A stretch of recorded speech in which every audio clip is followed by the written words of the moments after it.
مگر اس کا ذکر کسی سے مت کرنا، تم تو جانتی ہو کہ مردوں کو پیسے خرچ کرنے میں کتنی الجھن ہوتی ہے۔ میں کہوں گی کہ اگر تم کام والی رکھو تو اسے اپنی جیب سے پیسے ادا کر دینا، شوہر کو اس بات کی ہوا بھی نہ لگنے دینا، ورنہ وہ تمہارے ساتھ تعاون نہیں کرے گا۔ عورت کی بات بھی صحیح تھی۔ ابھی ہم باتیں کر ہی رہے تھے کہ میرے میاں اور مبینہ واپس آ گئے۔ انہیں کافی دیر ہو گئی تھی۔ انہوں نے 2-3 جوس کے ڈبے اٹھائے ہوئے تھے۔ واپس آ کر یہ ٹیکسی میں بیٹھنے لگے۔ اسی اثنا میں وہ عورت بجلی کی سی پھرتی سے گاڑی سے اتری اور دوسری طرف چلی گئی۔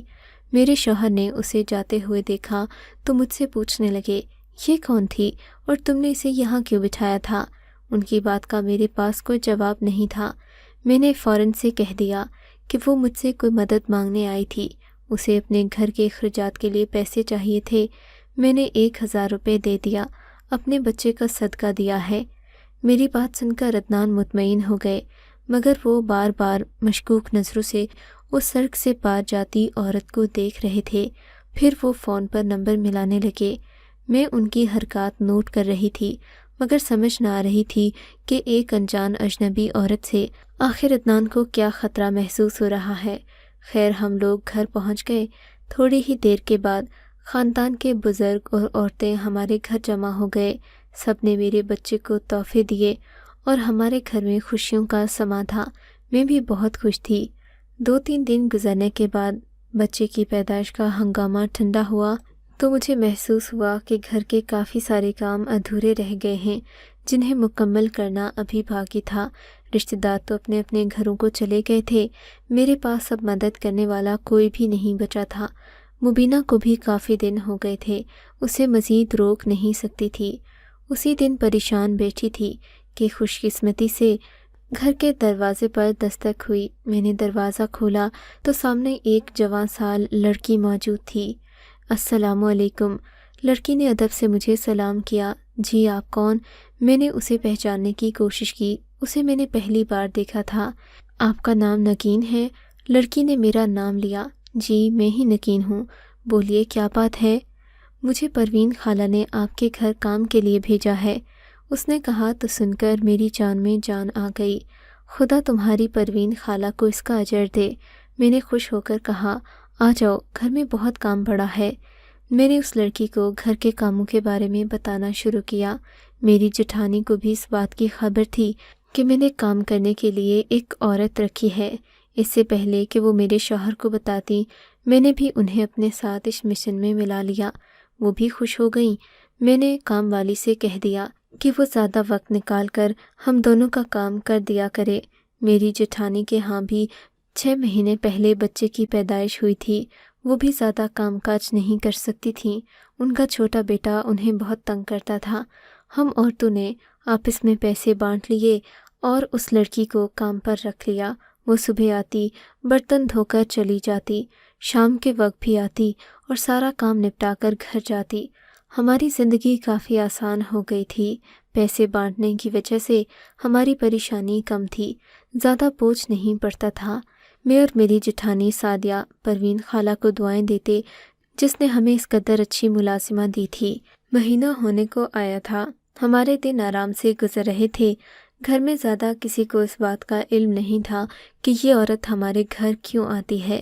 چھٹی والے دن ہم سارے گھر کے کام خود ہی کر لیا کرتے، بچیاں بھی گھر پر ہوتیں، اس لیے کچن کے کاموں میں وہ بھی ہاتھ بٹا دیتیں۔ یوں گھر کے مردوں کو کانوں کان خبر نہیں ہوئی۔ لیکن ایک دن بھابھی نے مجھے بتایا کہ جلال بھائی کو اس کام والی کی خبر ہے، اس لیے وہ ناراض نہیں ہیں بلکہ خوش ہیں کہ ہم نے اپنے گھر کے کام خوش اسلوبی سے بانٹ لیے۔ اب میرا بھی دل ہلکا ہو گیا کہ اگر شوہر کو معلوم بھی ہوا تو میں کہہ دوں گی کہ گھر کے کام زیادہ تھے، اس لیے ہم نے اپنے خرچے پر ایک کام والی کا انتظام کیا تھا۔ دراصل عدنان پولیس میں تھے، ایک تو وہ لوگوں پر یقین کم کرتے تھے اور دوسرا ان کا یہ ماننا تھا کہ گھر کے کام عورتوں کو خود کرنے چاہیے۔ نوکروں کے ہاتھ اگر گھر کی ذمہ داری دے دی جائے تو گھر کا نظام بگڑ جاتا ہے۔ ایک دن میری جٹھانی کے ہاں کسی کی شادی تھی، انہیں اپنے میکے جانا تھا، گھر کے سارے کام میرے ذمہ تھے، جبکہ آج کام والی بھی نہیں آئی تھی۔ میں اپنے گھر کے کاموں میں خود ہی الجھی ہوئی تھی۔ کبھی بیٹے کو اٹھا کر گود میں سہلاتی تو کبھی برتن دھوتی، دو کام ایک ہی وقت میں کر رہی تھی۔ اسی الجھن میں نے بچے کو ڈبے والے دودھ کی بجائے کھلا دودھ دے دیا۔ میرے بیٹے کو کھلا دودھ ہضم نہیں ہوا اور تھوڑی ہی دیر میں اسے الٹیاں لگنے لگیں۔ میرے تو ہاتھ پاؤں پھول گئے، سمجھ میں نہیں آتا تھا کہ کیا کروں۔ میں اسی فکر میں تھی کہ اچانک ماسی آ گئی۔ مجھے بہت خوشی ہوئی۔ میں نے اسے کہا بھی کہ آج تم صحیح وقت پر آئی ہو، مجھے تمہاری بہت ضرورت تھی۔ اس نے مجھے فوراً کہا کہ تمہیں بچے کو ہسپتال لے کر جانا چاہیے۔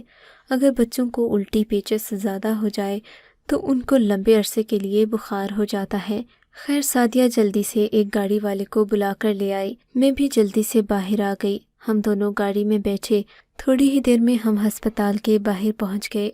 گاڑی باہر رکی تو سعدیہ نے مجھ سے کہا، باجی بہتر ہوگا کہ میں پہلے جا کر پرچی لے آؤں، ایسے ہمیں انتظار نہیں کرنا پڑے گا۔ ویسے بھی ابھی تمہارا بچہ سو رہا ہے، جب تک یہ جاگتا تب تک ہماری باری آ جائے گی۔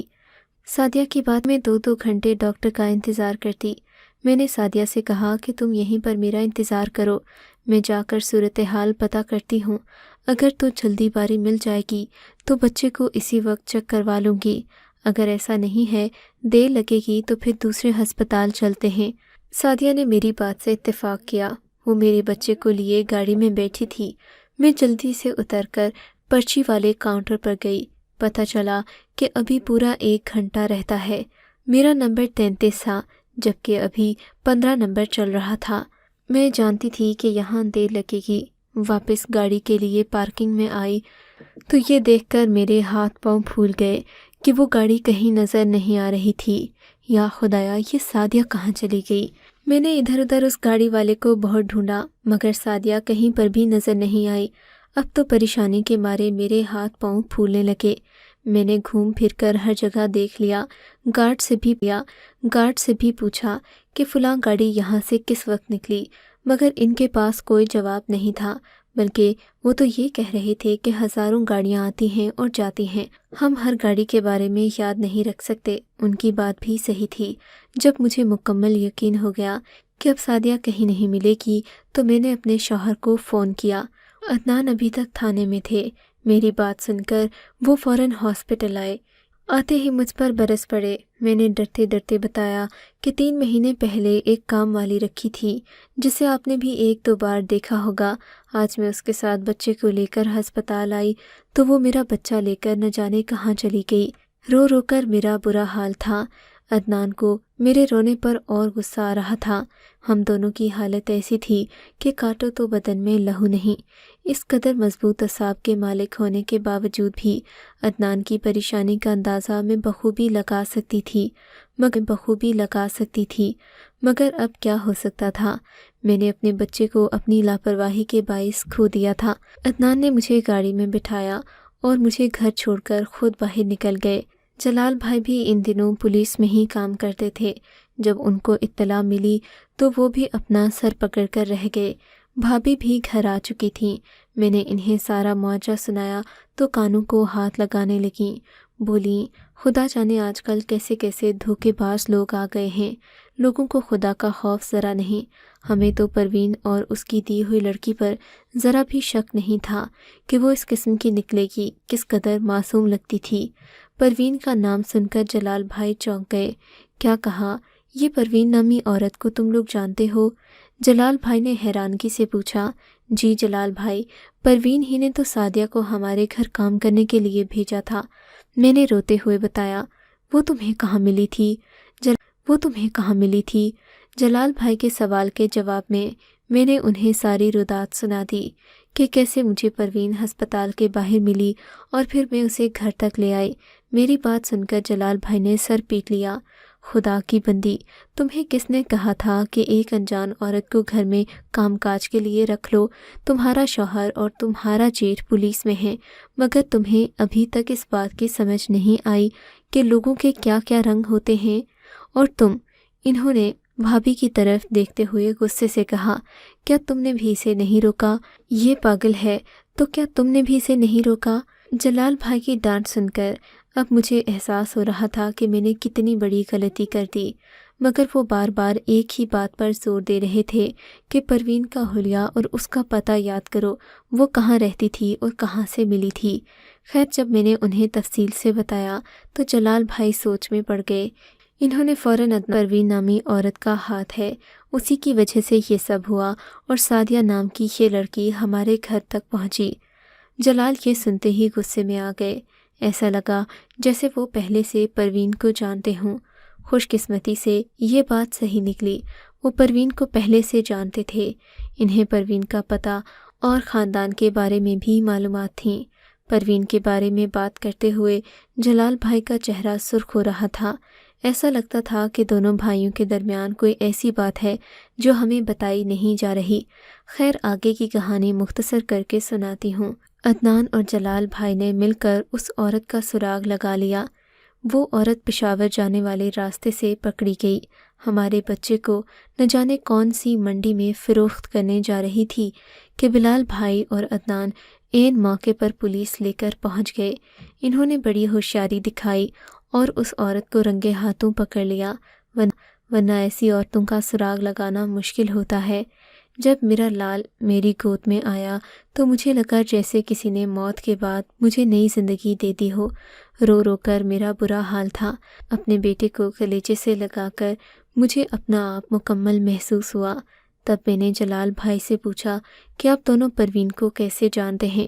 تب ان کا سر جھک گیا۔ میرے شوہر کے چہرے پر بھی ندامت کے آثار تھے۔ کیا ہوا، آپ دونوں چپ کیوں ہیں؟ میں نے حیرت سے پوچھا۔ اس لیے کہ ہم سے بہت بڑی غلطی ہو گئی۔ تب انہوں نے بتایا کہ 6 مہینے پہلے ایسا ہی ایک واقعہ ایک غریب عورت ان کے پاس لے کر آئی تھی، مگر کہتے ہیں کہ تھانے میں اسی کی چلتی ہے جس کے پاس روپیہ پیسہ ہوتا ہے، اور وہ پولیس والوں کو رشوت دے کر ان کا منہ بند کروانا اور ان کے ہاتھ چلانا جانتا ہے۔ جب اس عورت نے میرے شوہر سے اپنا بیٹا اغوا ہونے کی شکایت درج کی تو ان لوگوں نے اپنی طرف سے تفتیش شروع کر دی، مگر تفتیش کے دوران ہی عدنان کو بھاری رقم کی پیشکش کی گئی، جس کے بدلے میں انہوں نے یہ کیس بند کر دیا۔ حالانکہ پروین ایسے کئی بچے اغوا کرنے کے الزام میں گرفتار کی جا سکتی تھی، مگر ان لوگوں نے اس پر نرمی کی، اور پھر ایک دن ایسا آیا کہ اپنے پھیلائے ہوئے جال میں خود ہی پھنس گئے۔ میرے شوہر اس واقعے سے بہت شرمندہ تھے، مگر ان کی شرمندگی سے اس عورت کا بیٹا واپس تو نہیں لایا جا سکتا جسے انہوں نے محض 50,000 روپے کی نظر کر دیا۔ آج بھی اگر ہمارا بیٹا ہم سے جدا نہ ہوتا تو میرے شوہر کو اس بات کا احساس کبھی نہ ہوتا۔ سچ ہے کہ اللہ تعالیٰ انسان کو سبق سکھانے کے لیے کبھی کبھی ایسے حادثات سے گزارتے ہیں جن میں انسان کی ہدایت چھپی ہوتی ہے۔ میرے شوہر اس واقعے کے بعد ایسا سدھرے کہ اپنی دیانتداری کی بنا پر انہوں نے اپنے محکمے کا نام۔ آپ کو اگر یہ کہانی اچھی لگی ہے تو اس ویڈیو کو لائک کیجیے، اور اس طرح کی مزید کہانیاں سننے کے لیے ہمارے چینل کو ضرور سبسکرائب کیجیے۔ کہانی سننے کا شکریہ۔ آپ سے ملاقات ہوگی اگلی ویڈیو میں، تب تک کے لیے اللہ حافظ۔